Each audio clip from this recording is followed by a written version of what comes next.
Hello, everyone. My name is Conrad Kroll, and I'm the founder of West Bank Financials. And today we're joined by a very exciting guest, Mr. Jeff Bede. Mr. Bede is quite an experienced leader in the finance industry with various roles at financial service companies and quite some time spent working in private credit. So he's pretty well versed in the realm of finance.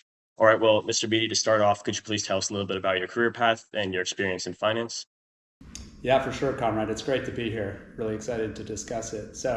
I run ORIX Growth Capital. So we are one of the leading growth lenders in the marketplace. So what we do is we provide debt capital to high growth businesses, mainly in tech and healthcare. So really, it's two terms you'll often hear about: venture capital. Well, we're the debt side of venture capital. Venture equity is providing equity capital to growth companies. We are the debt side. It's been an interesting space because 20 years ago, it didn't really exist, right? Mm-hmm. And today, it's PitchBook estimates it at a $50 billion, $40 billion plus market. And then we work in the growth buyout space too. So we're financing companies that are being bought by private equity as well, but on a growth basis. So it's been just a super interesting, asset class to be in, and been doing it for a long time. So definitely a more novel industry overall. Hasn't been around for too long. Can I ask, your progression, in the realm of finance? Where did you start off? Maybe college and then internships? Yeah. My first job out of college was doing real estate investing, commercial real estate investing. So I worked for a big pension fund advisor that was investing both our proprietary capital and pension fund capital into commercial real estate. So buying shopping malls, office buildings, industrial. And so that was the first exposure to the investment world, specific to real estate. What was cool about it was the way that it was a firm called JMB, so a large manager. And we were mainly senior people, MDs, and then also junior people. I was coming right out of college. And so I was working directly with senior people, traveling around the country, looking at real estate, doing large financial models, and helping to make investment decisions. So right out of the gate was real crash course into the investment world, just specific to real estate. I see. And so you mentioned that was your first job after college. Did you notice that any of the things you learned, specifically in college, translated directly into your job, or was a lot of the learning done on site?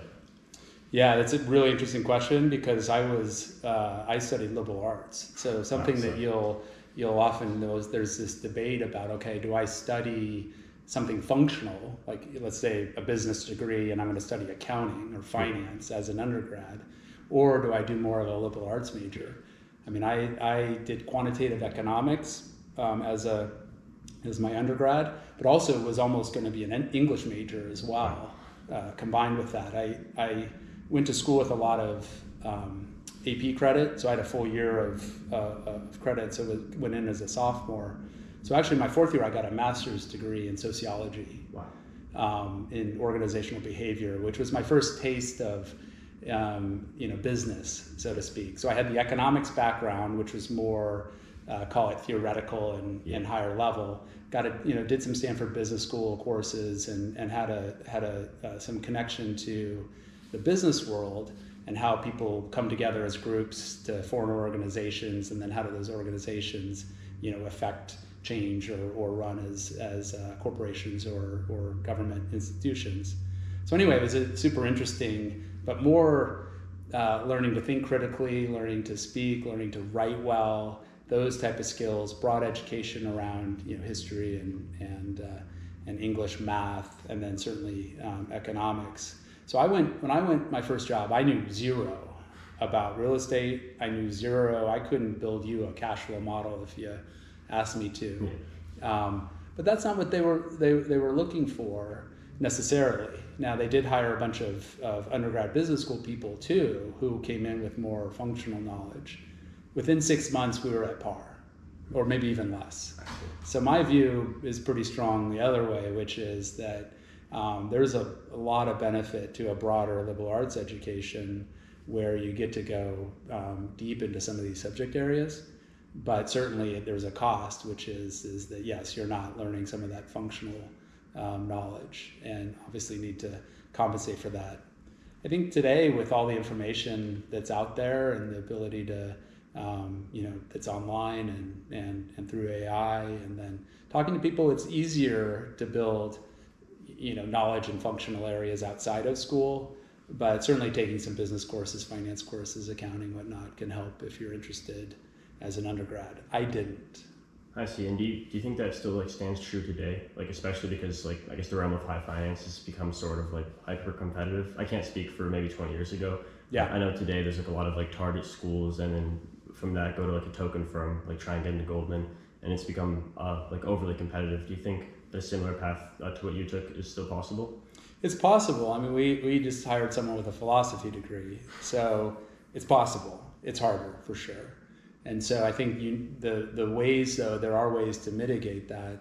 Certainly if you do kick butt internships, that's one way that you can be a liberal arts major and then also be someone who's got the chops to hit the ground running as a finance person. We have a summer internship program that we do, and one of our top candidates from Stanford was a math major, and so it's not, in my view, it's not a prerequisite necessarily to have all of a sudden been a finance person in undergrad. In fact, I think there's strengths the other way, because that type of functional knowledge will teach on the job, and like I said, within 6 months you'll be ramped. Yeah. But that said, yes, my view isn't shared everywhere. I think if you go to a lot of top schools don't have business schools for undergrad. And so the reality is you may be doing economics or mathematics or other engineering, which still are great categories to think analytically and still get that type of finance job. So I don't think it's a prerequisite, but you would want to mitigate it with internships and other clubs and other ways to show interest in finance. I see. And before I ask this next question, have you been involved in hiring any people, or specifically for your firm, or I guess been at other firms where you have to hire people? For sure. I mean, I've essentially hired my whole team, and then the team over the 17 years I've been with ORIX. So we're 16-person team, so it's within my group. So it's not like I'm hiring massive numbers of people, but have a sense. We typically hire one analyst out of college a year. And so we do have a recruiting program, and it is competitive. We get maybe 1,000 resumes for one position. Yeah. But the interesting thing, and especially something that should be considered for young people, is to look more broadly too. For sure, the investment banks, consulting firms, and others have great internship opportunities, but there's a broad set of internships that are beyond just traditional, private equity or investment banking, and we include in that private credit is one area that is been a really burgeoning area in today's market, especially with interest rates where they've gone, and so private credit would be a category that 10 years ago you would never even really consider as an intern maybe, but is an option today. So certainly casting your net a bit broader as you look at opportunities is helpful. So even though we may hire one, there's other shops like us that are hiring people too. That creates opportunity. Yeah, the finance space has definitely expanded a lot over the past few years. For sure. I guess what traits do you look for when you're trying to hire people for your firm or for your team? It's interesting because we've really made an effort to have the best of both worlds, which is hiring someone that has demonstrated an interest in not just finance, but interest in technology, interest in venture, and interest in credit, right? So someone who has shown that this is something they want to do and not just one of a set of categories. Two, I think that as we look at people, having just some core knowledge, again, it's in context with, were they a business major or were they something else? But understanding both the tech space, understanding the way that cash flow, that P&Ls and balance sheets work, on a higher level, and then being able to understand how companies are valued are helpful skills as you're interviewing. we really do though try to put people in a bit of context of, okay, this is someone who, spent a summer doing valuations. Of course, they're going to understand how to value a tech company better than someone who spent their summer, working in product development at Amazon, which is still an amazing job that would be relevant for us. Yeah. On the higher level, though, just someone that we think brings to the table, a broader set of perspective and skills, and so that it's a complement to what we do. So we do try to, we value people that have had experiences that are different than just doing a investment banking internship.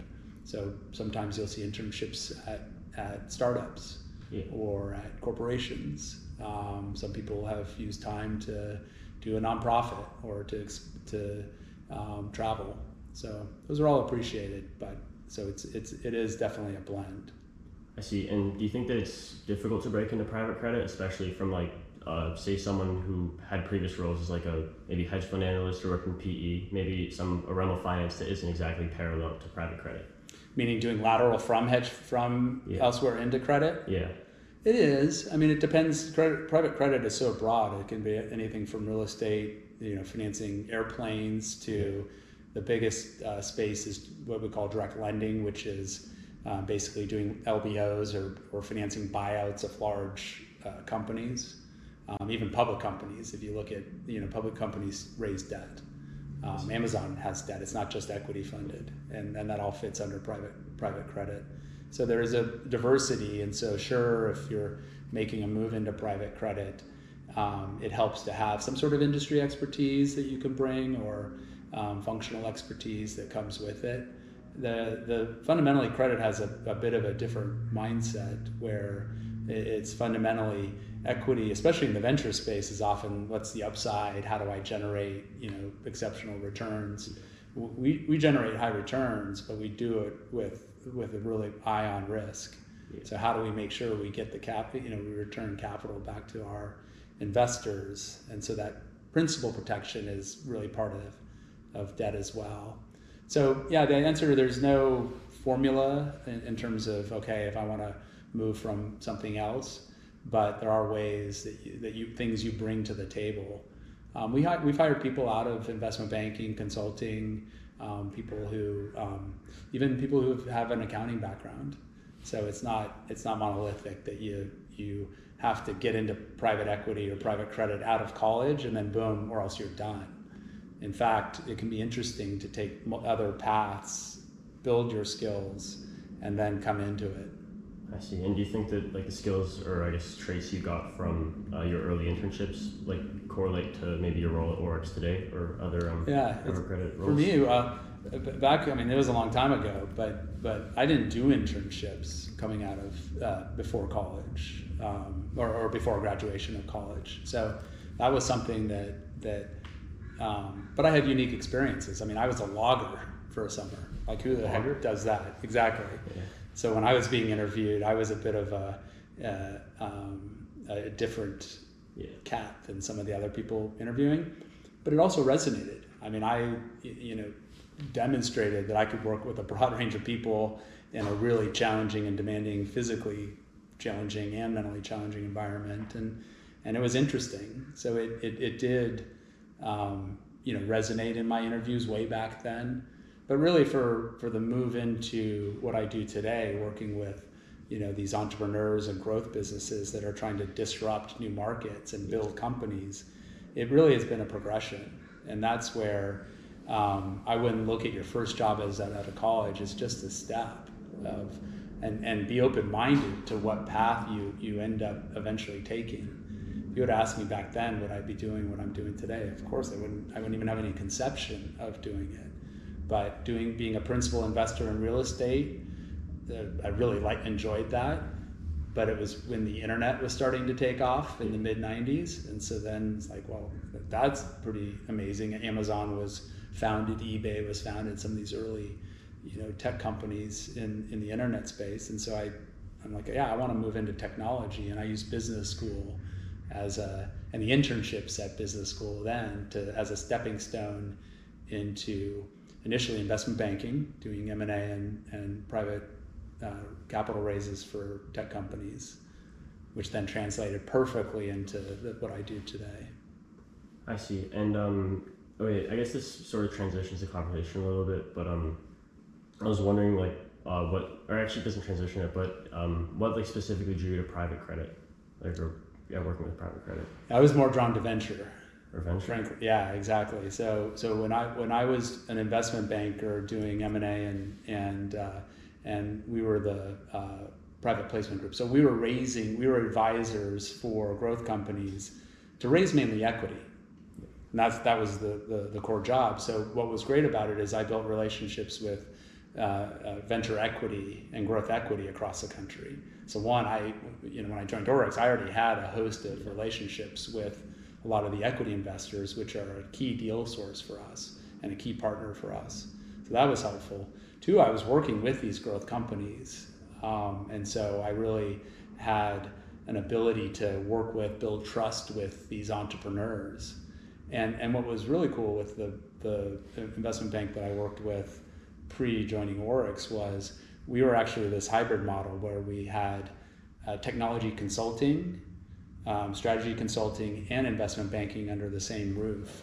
And the technology consulting, these are CTOs and coders and engineers. I worked hand in hand with them, or worked closely with them, and really it built depth and expertise in how do you actually build a tech product? How do you actually sell and go to market with a tech product? And so I think I went deeper than a typical investment banker about having at least more of a sophisticated knowledge around how to build and grow these businesses. And that certainly helped when I came to the ORIX side. But really this shows to be open-minded and opportunistic and try new experiences, because we advised a company that ended up raising debt instead of equity. And I was introduced to, ORIX had been around for a few years doing this, and they were a candidate to provide capital to this semiconductor business. And so the interesting thing about it was that was my exposure to that. And as I was thinking about transitioning, that led to that as an option. I see. So initially you were working more with equity, and then from there you got introduced more towards debt financing. Yeah, but at the time, in the mid 2000s, it was kind of bizarre to think that you would put debt on an EBITDA negative business or a cash flow negative business. The whole premise, and it's somewhat true today, where most forms of private credit are either asset backed or they're cash flow backed. And so the obvious concern is you're providing debt. How do you get repaid if there's no cash flow? Well, the answer is because these are highly valuable businesses that are worth a lot. It's a debt to value play, not a debt to cash flow play. And so we're financing some of these very valuable businesses that are able to sell to acquirers or are able to raise additional capital, and that's how we get our money back. But at that time, it was a pretty esoteric, new emerging space. That there was a few providers in the internet times, but they were doing more equipment financing, so asset-backed financing, and really just doing enterprise value debt, which is the core of what we do, debt to value debt. I'm not trying to get too esoteric here, but I think you know what I mean, right? Mm-hmm. Was just emerging in the 2000s. So it was pretty cool to get into a new emerging industry really early on, and now I've done it for getting on 18 years now. So you essentially rode the debt financing wave from the beginning. Yeah, the growth debt financing wave. Yeah, and so and with ORIX, it's been almost 3 careers too, because initially it was as a person doing business, finding deals. I was an investor out in the marketplace, meeting companies and looking for investments, and then really diligencing them and understanding their businesses and deciding and bringing to our investment committee, is this, and championing this deal, is this something we should do? And that was my initial career, I was our portfolio manager during the financial crisis. So I was doing a lot of workouts during 8 and 9, working my tail off at a time when maybe there wasn't a lot of origination going on. And then I became the head of the group in the 2013 timeframe. And that led to really more of being a leader and growing a business and hiring and scaling and that type of challenge, which was different than those first 6 years that I was at ORIX. And then what's been fun the last few years is getting out into the institutional capital markets and fundraising.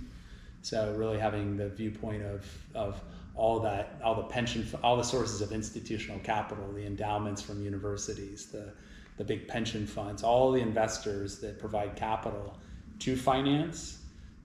We're heavily backed by ORIX, and that's where historically all our capital came from, which is a big global finance company. But now we've diversified where we're raising capital from third parties as well, and have raised capital from outside investors. That's been fun. I see. And do you think that there are any advantages to growth debt financing, compared to maybe mezzanine or equity based? Yeah. So one, if you look at growth debt versus other forms of credit, private credit, it's higher yielding, and it gets equity. We typically get equity kickers or other sorts of return enhancement. So we are typically targeting mid-teens return, which is more like mezz or other higher yielding strategies, distressed. So we generate higher returns than a typical asset-backed or cash flow lending would. So that's one benefit. Two is a pretty fragmented space. It's still somewhat esoteric, and so from a competitive point of view and from a commoditization point of view, I would argue it's less commoditized than maybe some other asset classes. Yeah. So that's why it's an interesting asset class, but we're still we're not doing distress. We're investing in really good businesses that are some of the better emerging disruptive businesses in our whole economy. So it offers really interesting risk return for our investors. And then for company, it's just another source of capital that's a complement to equity. It's less dilutive, so we're taking less stock ownership of the business. So that really benefits the management team and the existing stockholders. It's a really good source of capital for companies as they're looking to bolster their balance sheets and either get to a sale or an IPO, or maybe raise equity in the future, but they don't have to raise equity today. They can postpone that equity raise, presumably raise it at a higher valuation, and use debt as capital today. So it has less governance and kind of tell you what to do, control elements to it, and it's a lower cost of capital versus venture equity, which is very expensive. Yeah. I see. And then these companies that you do end up working with, how do you value the companies, decide whether they're going to grow in the future? Because I know with I think you mentioned this earlier, giving out debt to a company with negative EBITDA, just it's kind of hard to value a company like that, especially because it's an early growth stage company. So what would the process for that be? It's a great question, and really one thing is we're not investing in startups. It's harder to value a team and a dream, so to speak. That is an art that early stage either seed or Series A investors do. We're investing in established businesses, so they typically have established products, and they've gotten at least initial market adoption, so people are buying it.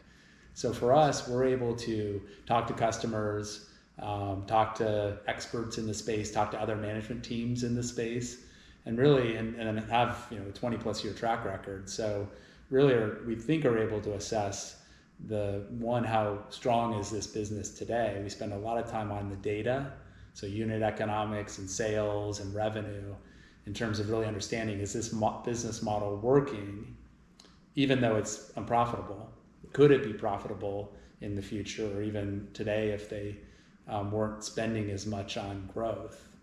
And so the valuation really comes on a revenue basis. It's not on a cash flow basis.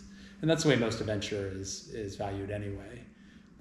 Or it's in theory, it's a future cash flow analysis. So it doesn't have cash today. When Uber was valued at $100 billion, it wasn't that Uber's today at its existing status was worth $100 billion. It's the fact that it was dominating a large transportation market, and in fact could dominate other ancillary markets like Uber Eats, like delivery, or like maybe trucking, who knows, autonomous vehicles. And so with our companies, a lot of it, yes, is looking into the future and what this business could look like. How big is the market? Is this a leading product? Those kind of questions. But for us, it's off of revenue is really the key metric for us in terms of valuation, and growth rate, top line growth rate, not how much cash it's generating. I see. So you mentioned there's not much use of cash flow or past cash generation. So would that kind of cut off models like DCFs for valuation, or do you guys still consider traditional valuation models? DCFs are really hard to do because there's so many assumptions that go into it that it almost. So in theory, yes, the value of a company, because to shareholders, is how much it's return it's going to generate for them. But no more, ours are more what's called multiple analysis. So it's around the multiples that either purchasers are going to pay for it. So think Amazon's going to buy our company for 5 times revenue, and that's what other cybersecurity companies are trading in this market space. So that the comparable analysis is what we call it, is really more fundamental to our valuation analysis than running some sort of DCF. And so you would think of either M&A comps, public companies, what are they trading at on a revenue basis, equity comps, so there's peers that have raised capital, what are they raising capital at from a multiple point of view.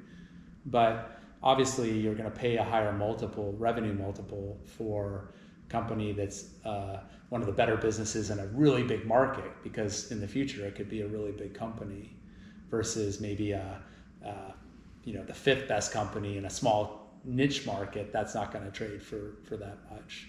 So there's an art to why companies trade for really high multiples and why companies maybe trade for more depressed multiples. But a lot of it is around how fast is it growing, how fast is it going to grow in the future, what's its future opportunity. That's what the key drivers are.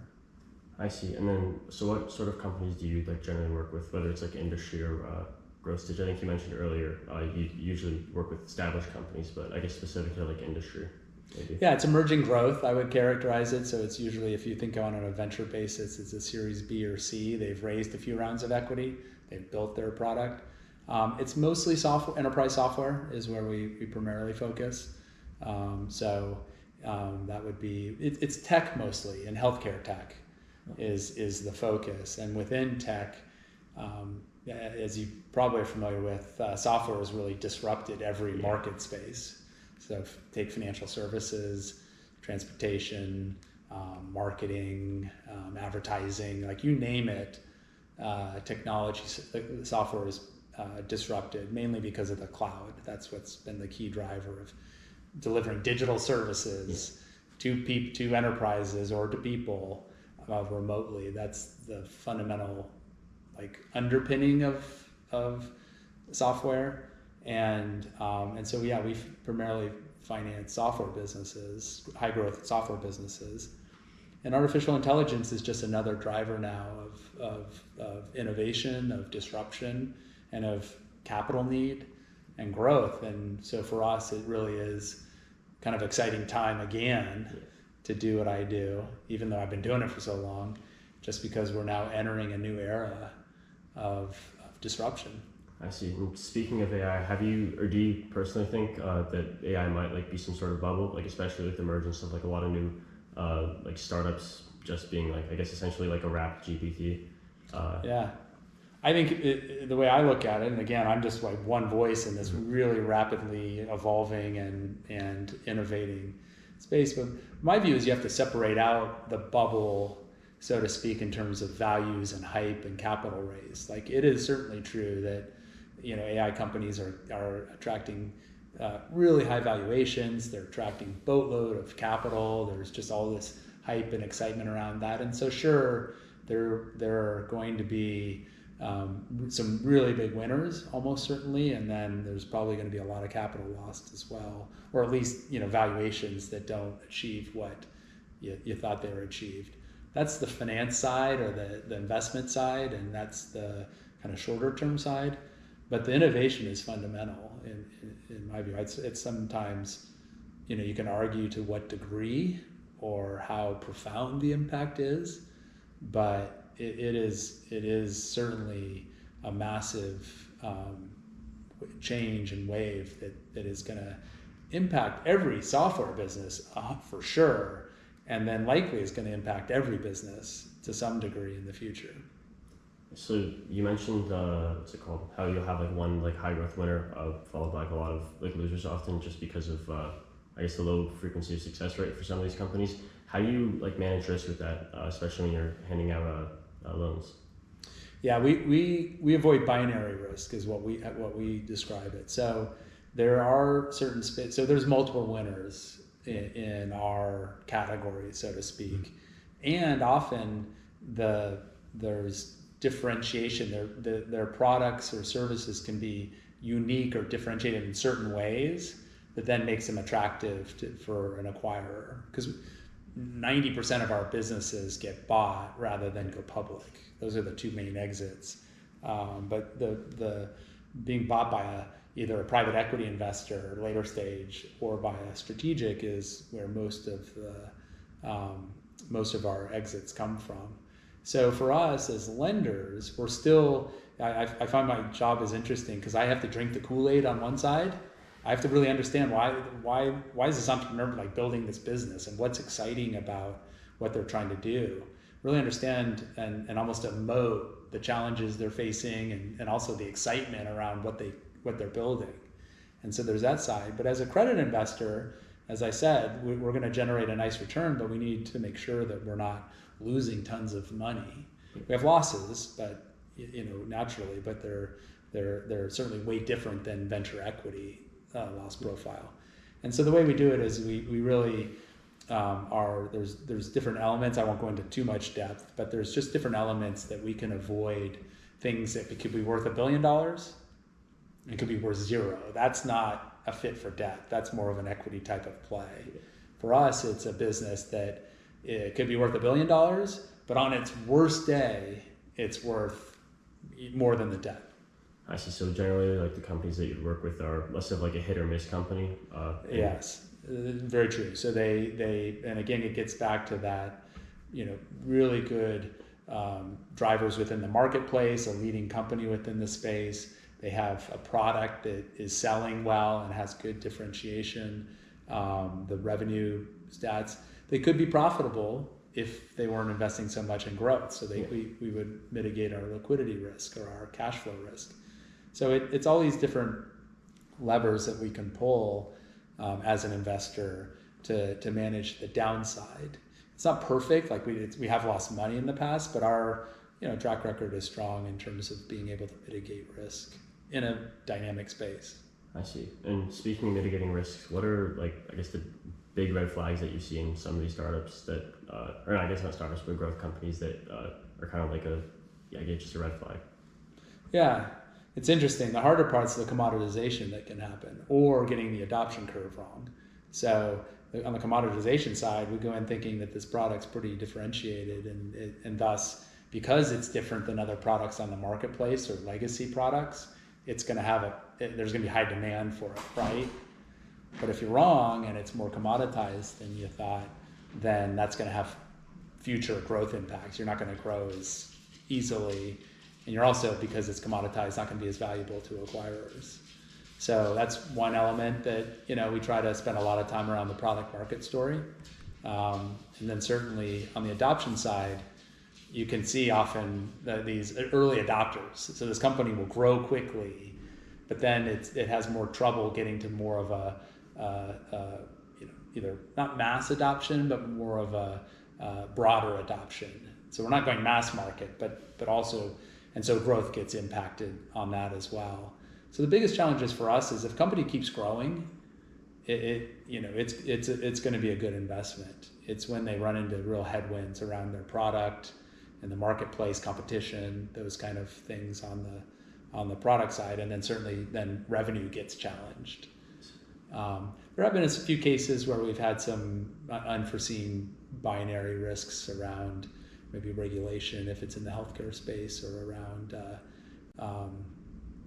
suppliers or other things that we just have to be, customer concentration. If a lot of early growth businesses can have their revenues be highly concentrated in certain customers because they've got a great product. The early customers say this is great, and they buy a lot of it, and all of a sudden they're 30% of revenue. And if that customer turns off, it's a big issue for a $10 million business. So, it's an interesting thing that we think about a lot, about what are the what should we be really conscious of. But those are growth is kind of the watchword of is this business gonna growth gonna persist, or is it something where maybe it's gonna have challenges? I see. And then how do you, I guess, typically avoid these growth curves? Because I'm assuming sometimes they could be like years into the future. Yeah, but the one advantage of private credit versus private equity is your hold periods are shorter. So our loans are typically 5-year loans, and so with it somewhere, our typical like hold period, meaning how long do we hold an investment for, is around 3 years. So the unlike private equity sort of, but venture equity can be 10 plus years, right? It takes a long time, especially if you're doing a Series A, which is an initial startup or initial capital going in. Those hold periods could be 10, 15 years before the company, and in today's market, companies are staying private longer. There's a way more private companies than there are that can be absorbed by the IPO and M&A markets. And so that's one challenge in the institutional investor market is that just the hold periods for equity have been extended. Hence a lot of attention on private credit, because your return of capital is a lot quicker. And so for us, we don't have to look years and years into the future. We are often looking at more, it's still crystal ball, but it's an easier crystal ball of 2 to 3 years, not 5 to 10 years. And that, we just have an easier job on that side than a startup investor would. But they scatter their bets, where we make more concentrated bets. So we have to be right, 9.5 out of 10 times. I see. And do you think that do you think that shorter investment period is going to help maybe private credit become more dominant in the near future? Maybe even like replace like VC or private equity as like the primary form of I think it'll always be a complement. I mean, so VC will always be critical for that early growth capital. Like debt, it's just not appropriate in my view to put debt on a startup, right?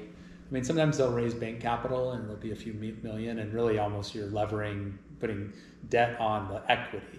It's like an equity play, a leverage the equity play. But where we're levering the business, there's a key difference there. So it'll always be a complement. No, it'll never be a replacement. In certain instances, it is. For certain companies, like today, what's interesting is valuations on the equity side have come down.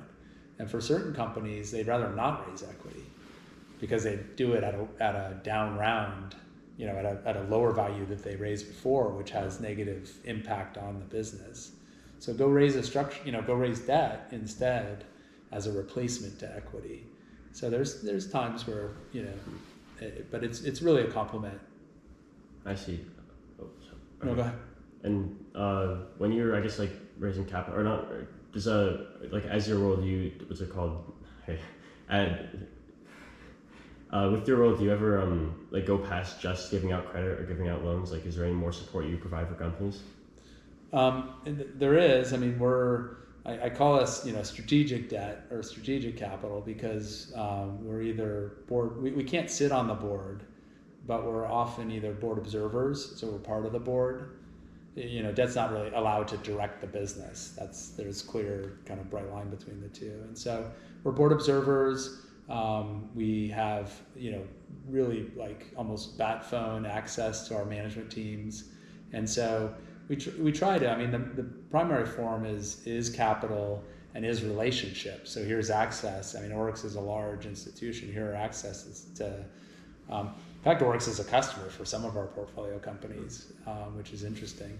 So yeah, we try to offer as best we can strategic relationships. We've helped them with hiring. We've helped them with potential buyers, certainly introducing them to partners and other elements.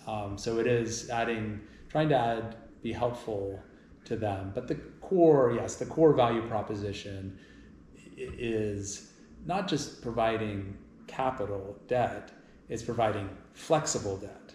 And so that's why there's not, banks and traditional lenders aren't as good a fit here, because they just, the venture banks do a good job, but the issue with like kind of traditional lenders is they just don't understand the ups and downs as well of these businesses and the challenges of trying to disrupt a category or a space.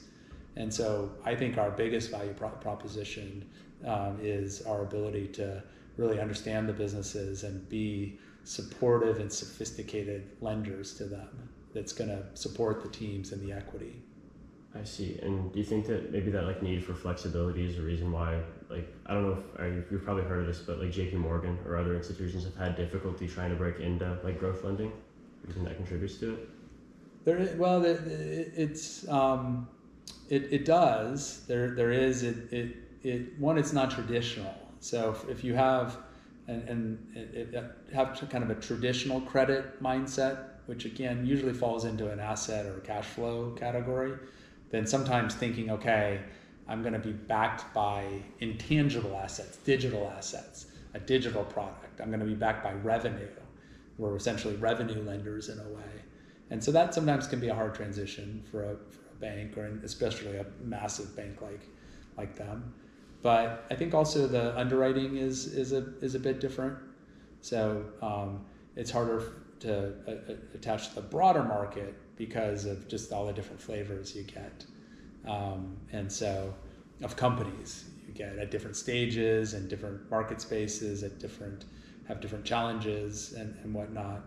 And so the banks are certainly part of the marketplace, but they're going to have a certain role. I think private credit serves a different role on the growth side, and both will coexist. I see. And so do you see these, I guess, banks or these larger banks trying to transition into private credit as a threat to ORIX at all? I think the share's been going the other. Frankly, in most of the spaces that we've seen, private credit's been taking share from banks. And the driver, there's been some regulatory drivers of that after the financial crisis, where banks have capital requirements and whatnot. And then certainly, with that, Silicon Valley Bank was an example of a bank where they rely on deposits, and so there can be the quote unquote run on the bank, which is what happened to SVB. Private credit doesn't face. We have more permanent capital because there's LPs are signing up into funds, and so in some ways the capital base is more stable and has some strengths. It has some downsides. It's a little more opaque, so to speak, and less regulation. That can have some downsides perhaps, but there's a reason that the Blackstones and the BlackRocks and these Apollos, ORIX has certainly benefited as well, have grown to be massive organizations with private credit as a big part of their a big strategy, is because of, I think it's been the other way. Now, banks still serve an important role. Will they take share back? Maybe. If regulations ease up, or if their culture changes. But I count me as I think private credit has a real fundamental role. I see. And when you mentioned Silicon Valley Bank, that reminded me. I was wondering how interest rates have affected, I guess, growth lending and private credit overall. Yeah, there's two sides to the coin, like so much in life. There's on one side, it's boosted returns. So we typically sometimes you'll have fixed rate loans in certain asset classes, but most direct lending, private credit asset classes will float. What that means is there's a a spread above a base rate, and so when interest rates go up, the coupon charge to the companies goes up too. It floats. Does that make sense? So as interest rates increase, can you re-explain the last part? Yeah, no. It's a really good question. It's an interesting one. So let's just take simple examples, but this is true. There's a term called ZIRP, which is the zero interest rate policy or environment, whatever it stands for. But basically, 3-4 years ago, interest rates were essentially at zero. So at that time it was called LIBOR, and now it's called SOFR, but it's basically an index interest rate that a lot of loans are priced off of. And so when that was zero, you would then price your loan on a spread above that zero. So let's say your spread was 7%, you would charge the borrower on a coupon basis 7%. I see. So you're essentially charging the loan at an interest rate above whatever. Yeah. And that happens in the mortgage space too. Like some people will fix their rate. So on this house, we have a fixed rate mortgage, but some people have floating rates. Floating rates are cheaper, but you have interest rate risk because if they go up, guess what? You have to pay more. And so it's the same in our market where most of the rates float. And so when I said that it used to be zero or a few basis points, now it's 4%, give or take. And so a 7% spread cost 7% before, now it's 11%. And so that is that 4%, especially if a big loan, is a lot of money. And so the benefit to us is it's helped our returns because we generate both a cash coupon, but we also then we take equity in our deals, or we have other fees or forms of getting returns above the interest rate in our space, in our strategy. But yes, it means the cost of capital for debt is more expensive with higher interest rates. And that's why usually high interest rates are a brake on the debt's more expensive. Companies can be more over levered. They can raise less leverage. It has a braking impact. That's why the Fed raises rates. It slows economic activity. Lowering rates can usually accelerate economic activity. But for us, the benefit is higher returns. The cost is, especially for an existing portfolio, is they didn't, their cash is king for a growth company. They want to use that money to hire salespeople and engineers, not to necessarily pay their lender. And so there was initially a negative impact where it had a cash flow impact. That's worked through. So now with rates kind of stabilizing where they are, we'll see where it goes. But now it's just factored into their cost of capital. But it does make it, I think equity is still expensive enough that debt, even at 4% higher than it used to be, is still very attractive. I see. So is there a point though that when interest rates get so high that equity becomes a more viable option to these companies than credit? It could be. I mean, the reality in the venture space is that a lot of the venture investors are targeting, call it 30% returns, right? They want 5 to 10x the multiple on their money. We're targeting 1.5x, maybe if we have a longer hold period, 2x. But we would be in a big trouble as an economy and as a country if rates got to the point where debt was more expensive than equity. But equity is more flexible because it's permanent and it doesn't, you don't have to repay it, so to speak. So there's strengths of both sides, and so there's a reason that debt it has a lower cost of capital. The primary one in the venture space is we sit senior on the capitalization structure. So if you have a business that has 50 million of debt and sells for 50 million, guess who's getting paid? We are, not the equity. And so the debt sits senior, it sits on top of everyone. And that's why we take less risk. The equity's behind us. So in a doomsday scenario, you're essentially getting paid out regardless of what happens to the company. We can lose money if we have a $50 million loan and it's only worth $25 million. That's a problem. We just lost $25 million.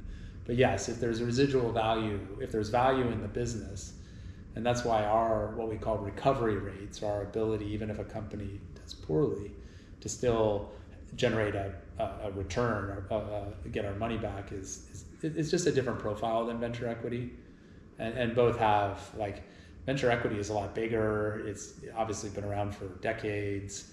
It's critical to funding innovation and everything. But as companies grow and mature and get bigger, debt now becomes a pretty interesting option for companies as a complement. I see. So, like, I guess compared to like venture equity, when a company, or for credit at least, when a company does good or bad, you can still end up, I guess, making a profit or succeeding. Or, on the credit side? On the credit side, yeah. Yeah, it's interesting where they can't do so bad that we lose money, but if they underperform and do poorly, yes, we don't, sometimes that stock that we get isn't worth anything, so we don't get a kicker, but certainly we get our coupon. And so yes, you're hitting on something that's attractive to potential investors in this space, which is, if you look at the dispersion of our returns, so you take all the 200 plus deals that we've ever done, the return profiles in the low to mid teens are consistent across each deal, except for some outliers that are either killed it and we got a big gain, or the few that we've lost money on. But yes, your ability as a venture lender to generate predictable return, it's more predictable just by the nature of sitting senior and generating a coupon, versus a venture equity that like I talked about, has to make more bets, suffer more losses, but when they're right, can do really well. I see. Where we don't have as much upside as they do. I see. Yeah, that makes sense. And then I guess this sort of transitions a little bit, but I was wondering if you could, I guess, like, walk through how like a growth lending deal would work, like from start to finish, or it doesn't have to be from start to finish, but like the general process. Sure. Yeah. I mean, it for us, it fits a typical investment process. So it would be akin to an equity process, if you're in private equity, if you're in venture equity. And so one key to us is our, what we call origination, and that is, in our space, we don't have a lot of investment bankers or brokers that are bringing us deals. We have to go find them. And so that's usually through relationships with either management teams and companies going direct. It's through the equity investors, the venture and private equity investors, or it's just the whole marketplace of like lawyers or other types of influencers in the marketplace. Venture banks like JP Morgan would be a category. So anyway, the first step is finding the deal, and that has its own challenges and rewards. They're just less, in our space, it's less competed than in other spaces, where just because the market's more fragmented. Once we find a deal, we have kind of a qualification process. So an initial is you have a request list for information, you dive in and have like a detailed call with management team and really try to assess, is this a good fit for us and a fit for our credit model and one that we want to lean into. And so, of the 1,000 deals we may see a year, that's just 20% or 30% of the deals we see. So there's a selective process, and then you get down to finally, these are deals we're going to compete for. You issue a term sheet. This is what, just like an equity investor would, this is what we would offer, what it would look like. And then usually they select someone, they accept your term sheet, and then you have a month to 2 month diligence process. And that's when you're really diving deep into this business. You're meeting most of the senior management team and diving deep with them, talking to customers, evaluating the market space, looking at competitors, talking to experts in the space, doing detailed data analysis, doing detailed financial analysis, detailed accounting analysis, background checks on management, just really deeper, because you just want to make sure that you really understand both the opportunity and the risks that you're taking, because to be frank, I mean, you're investing millions of dollars into these businesses.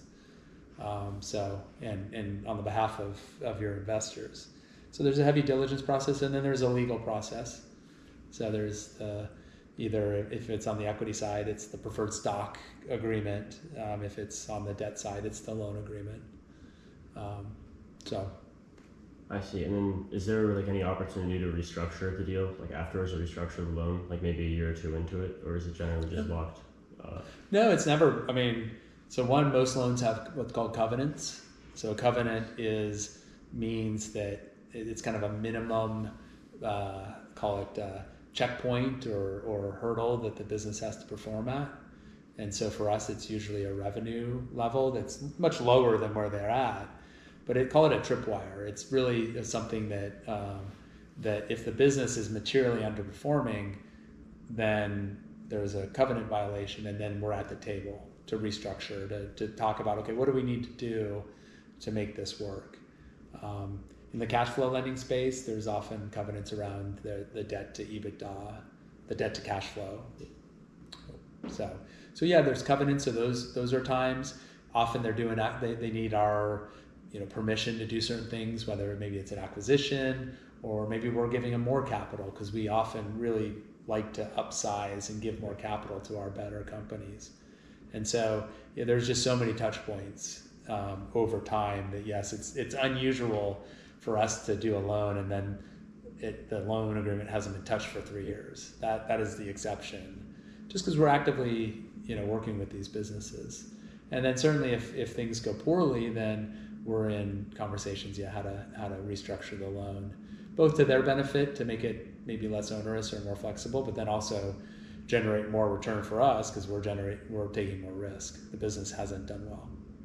I see. So generally throughout the investment period, you're going to be managing the loan, watching over the company, setting up tripwires, as you mentioned, for revenue and different analytics. And then in the case that there is a loss, how do you plan for that essentially?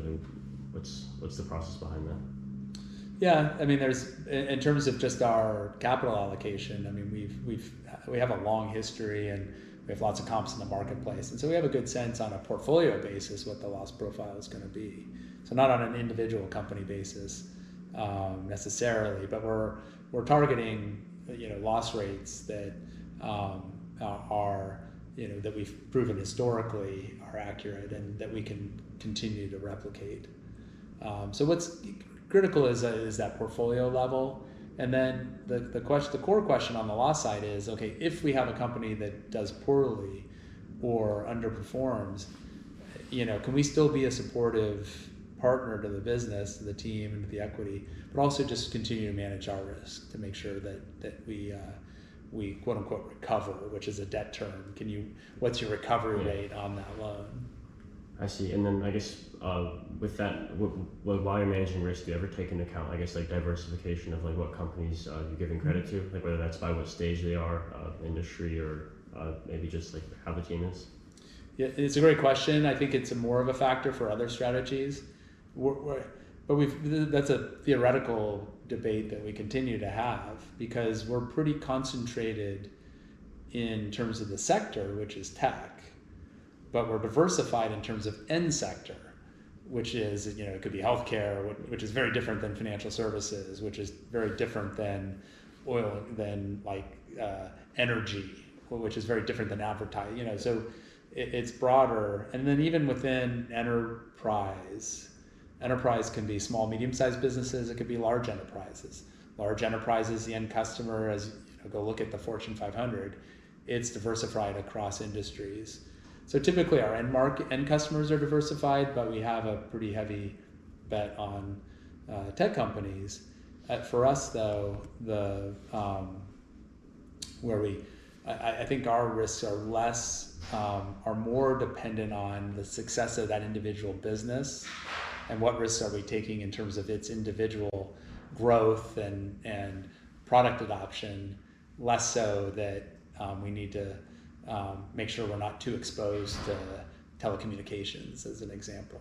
I see. So I guess overall industry isn't one of the main. Yeah. So it is. I mean, we have a view to end customer and making sure we're not taking too much, and then also a view to certain segments and making sure we're diversified across, fintech, healthcare tech, and supply chain software, enterprise ERP software, CRM, which is customer relationship management software. So we're diversified across cybersecurity, cloud. There's just different categories of tech, and so we're diversified that way. But really, in our, and again, having done it in a long time, the risks are fundamentally not necessarily we're too exposed to a certain, segment of the economy. It's more our bigger issues are can be if some reason enterprise tech spend goes down because the market slows, but even that's somewhat tangential. It really is what's the how making sure each and every one of our businesses is successful on its business plan. I see. So there's some individual factor to it. All right. Yeah. Well, before we wrap this up, I have one last question. What is one piece of advice you give to someone trying to break into finance and maybe specifically growth lending? Yeah, I figured you'd ask this question. Yeah. I have a couple, but I'll do it quickly. But I think as I look at people, it's a rule for myself and it's for people that on my team and it's for people that we're interviewing, and a couple of things that I think are critical are, one, just being intellectually curious. So always learning and really understanding things in depth, not just at a surface level.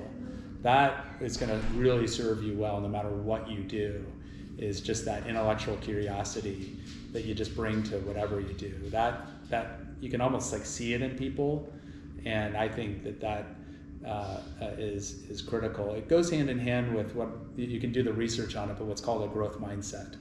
So that growth mindset is embracing failure, embracing challenges, always learning, not having things fixed.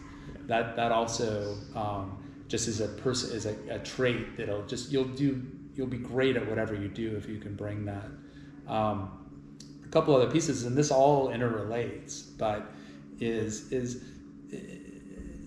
dependent on where you're at in your career, but really try to be really good at what you do.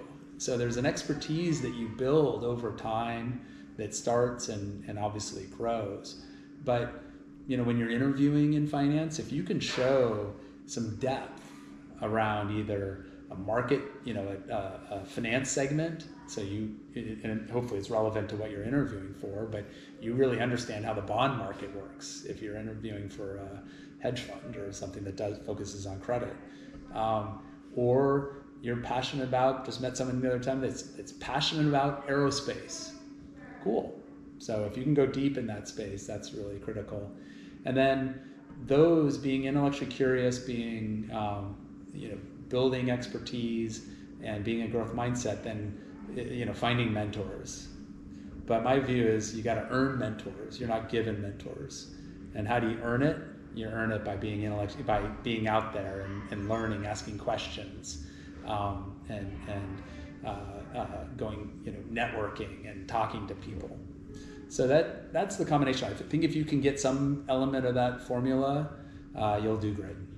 Hey, I think it's a great piece of advice. Combining a niche with, overcoming failure, and then that will lead to a mentor. Yes, exactly. And then I have them in my career, and those are they help you leapfrog others, maybe people that also just help accelerate your career. For sure. All right. Well, thank you very much, Mr. Bede, for meeting for this interview. I learned a lot about private credits in your career overall as well. I'm sure the listeners did back at home. As for the listeners, you can tune back in for more West Bank interviews on our website and on our YouTube channel. See you guys next time. Thanks, Conrad. Bye.